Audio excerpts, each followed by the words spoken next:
Welcome to the Five-week Linguist Show. If you want to learn a language or you teach a language, you've come to the right place. Join Janina each week for tips, resources, and advice for making engaging language learning happen anytime, anywhere.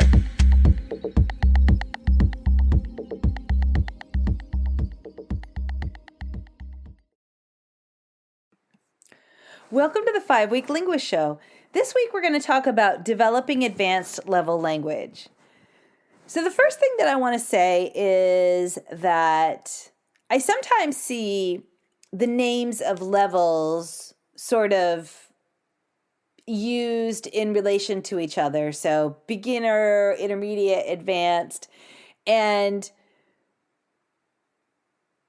in terms of languages, a lot of programs aren't necessarily named for the real levels, right? For the real actual levels that are recognized by the American Council for the Teaching of Foreign Languages, or really the CEFR for that matter, even though they say A, B, C. The materials in Europe are, I think, correlated towards that, if they have those distinctions, but in the States, we tend to say beginners, etc., and they're all kind of relative to each other in many cases. So I want to talk about developing advanced level language. In the last two episodes, I talked about my experience in learning how to rate language proficiency, which is an amazing experience. If you work in languages, I highly recommend it. We talked about novice, or that A level being words and phrases, and the B level being intermediate. And then the advanced level is really speaking in strong paragraphs. And as you move through that level, you can speak with a great deal of clarity and accuracy and have an amazing ease of expression. And I went through this level many years ago in Spanish for a qualification, and it turned out to be, I never wanted to do the job that I got the qualification for ultimately, but it's turned out to be one of the most valuable things for me as a language teacher and as a learner. So in the last two episodes, we talked about working through the different levels and about how much time it takes, that it's relatively quick to move through that level A or the novice level, and it takes about twice as long to go through that B level. And to go through this C level or this advanced level, it takes a long time, and you can invest a lot of time and not see a lot of progress, and it can be feel really frustrating. So I want to share that with you just so that you know that. Let me be very, very clear about that. It is really hard to measure progress at this time. It takes forever, it seems. But the good news is that it's extremely rewarding, because when you hit this point, so much is accessible to you. And I'm going to give the same advice that I gave in the intermediate level, almost. So it's really important that you spend a lot of time with input, right? 2 ears, 2 eyes, 1 brain, 1 mouth. But everything's accessible. So many of those same activities that we talked about. So YouTube and Netflix for language learning and films and Amazon target language listening, target language culture, target language movies, target language music. I'm going to do a separate episode on music because I have some specific things I'd like to say about music. Listen out for that. And read. When I went from advanced mid to advanced high in Spanish, I spent a lot of time listening to audiobooks. And I did it in my car. I did it while I was walking. I really focused on self-help books because there was a lot of subjunctive in there. It was a lot of real life application. I didn't really, it was pretty concrete. I didn't have to use my imagination. I could just kind of soak up the content. And I listened to many of those books numerous times. I really focused on the grammar and the structures. And for output, I really worked on tasks. And I picked advanced level tasks and described them in great detail. And it's really as simple as that. So I spent a lot of time speaking with native speakers. And I spent twice as much time working on understanding things I heard and saw and things I was reading. And another skill that I worked on extensively as I worked to the advanced level, when we're speaking advanced, I'm giving you this description of language being, sort of paragraph level, and that's what you'll hear. But if you think about all the nuances are in there, all the things that you have to do when you're an advanced level speaker, you can narrate in great detail, right? Narrating in the past, that's an advanced level task. You can give an opinion. You can give an opinion with lots of supporting facts. You can defend your point of view. You can answer appropriately to an opposing point of view. You can do so politely. You can solve a problem. So you can get a refund on an item. You can complain at a hotel. The list is this is certainly not exhaustive. So we certainly don't have time to go into the whole list, but those advanced level tasks are doing those things that are uncomfortable oftentimes and doing so with accuracy and precision. That's advanced level language. One thing that I wanted to share with you, throughout the years, I have had a lot of conversations with native Spanish speakers. And in some of the ones that I recorded, I really wanted to hear about their lives. And I had the privilege of doing my master's degree in Spain and getting the opportunity to have some study experiences there before and after. And I've always been really curious about what people think of bullfighting.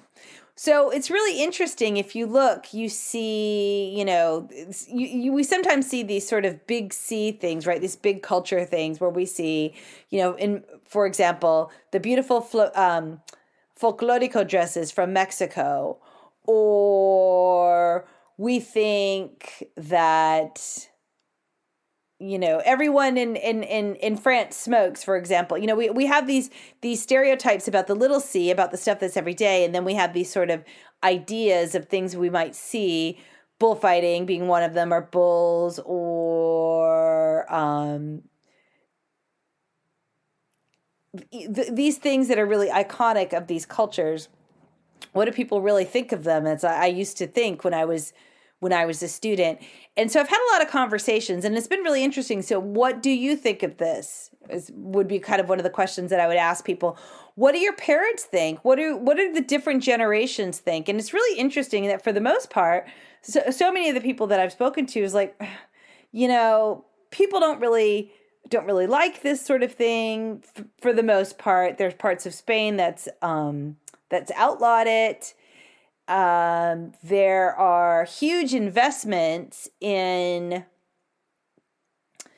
developing people to be bullfighters in an effort to keep that tradition alive. And a lot of the Spanish people that I spoke to thought eventually this is just going to go away. So it's sort of, they're putting all this effort into it, and people don't like it. It's not really sustainable, but there are certain people that really want to hold on to it because of the culture. So in all of my conversations over the years, and I've had quite a few that I've shared here in my podcasts, and some of the materials that I've made from these podcasts, someone wrote to me and said, I can't listen to you anymore because you seem to be promoting this. And I thought, I certainly don't promote it. I personally think it's pretty awful, but that's not really the point.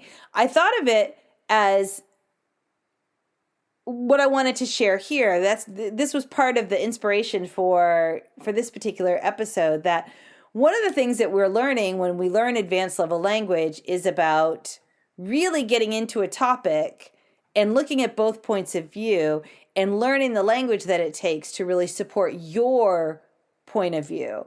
So I wanted to share with you an exercise that you can hopefully incorporate if you really,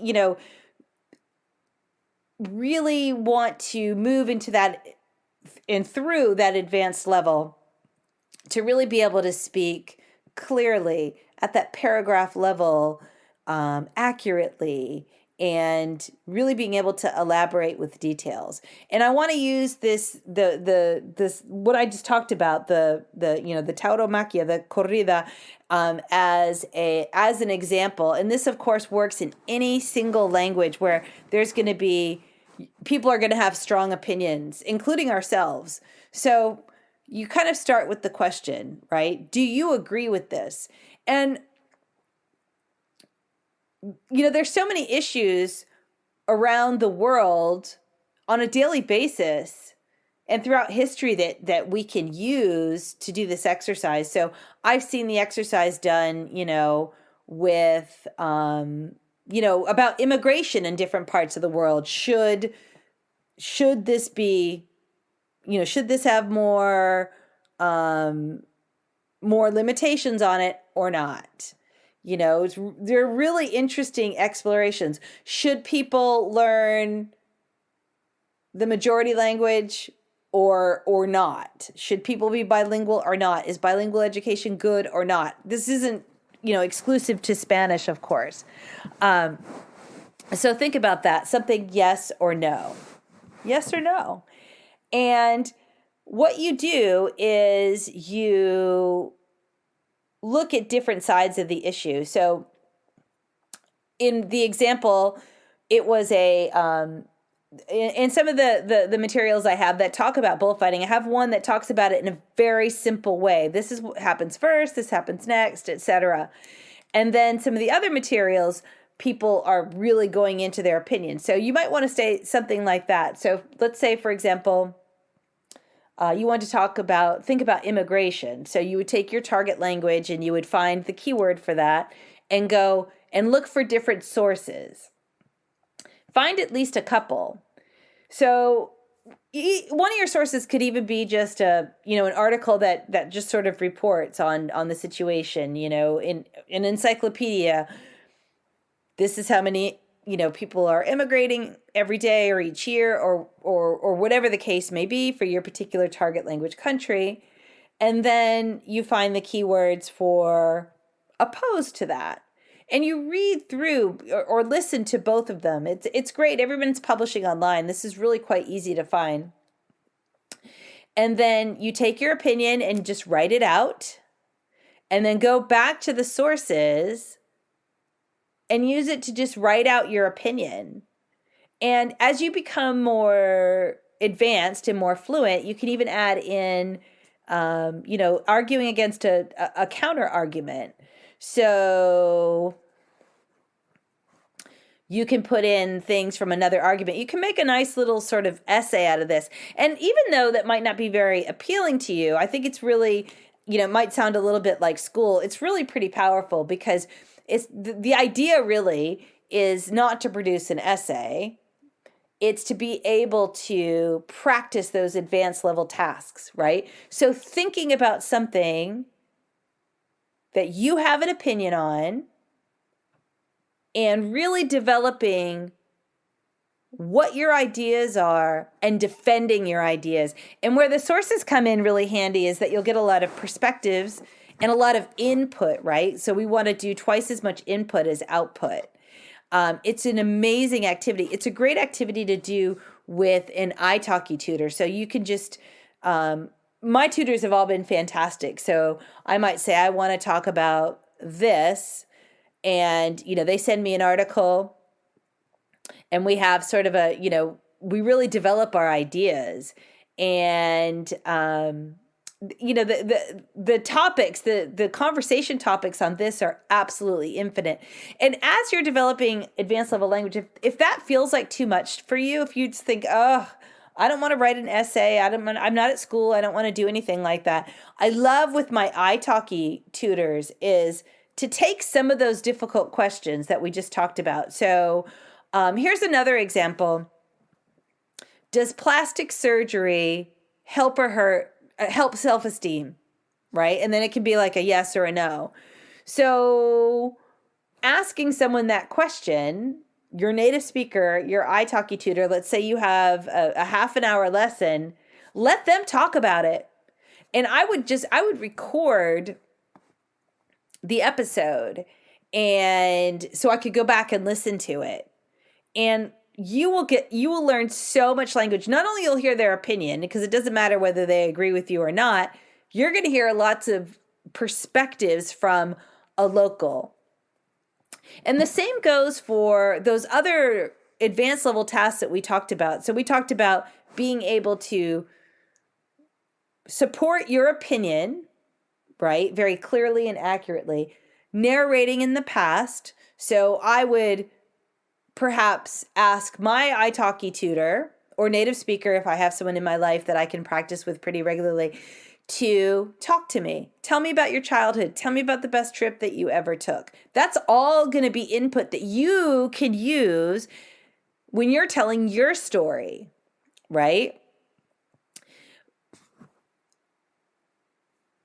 You really want to develop that advanced level language. And I can't stress enough how important the input is, but the practice is really important well. So finding opportunities to hear and read advanced level discourse isn't a problem. You've got the internet, you've got YouTube, you've got Netflix, you've got books, you've got newspapers. That's really quite simple. Finding that opportunity to really develop that output is more challenging. There's language schools, which I don't know how accessible that is right now for many of us to go abroad. That's definitely one of my very favorite activities, particularly when I am in the B level and in the C level. But getting a tutor a couple of times a week and thinking about the things that you want to learn how to do at the paragraph level, topics that you find interesting, and have those discussions with people. I'm going to leave a link to a book of tasks that I made, and you can, if you're at the advanced level or you're working towards the advanced level, you can really kind of quickly review and move through. You'll find the first few bits of tasks will be really quite easy. But then once you get towards the advanced level, you're going to see a lot of advanced level tasks. And those should give you some ideas for your production, right? The input, get stuff you enjoy. But those should give you lots of ideas for language that you can produce. I'm also going to leave some notes for developing advanced level language as well. The exercise that we talked about, I'll put those in the show notes. So thank you so much for tuning in, and until next time. Thank you for listening to the 5-week Linguist Show with Janina Klimas. Join us each week here and visit us at reallifelanguage.com/reallifelanguageblog for more resources for learning and teaching languages.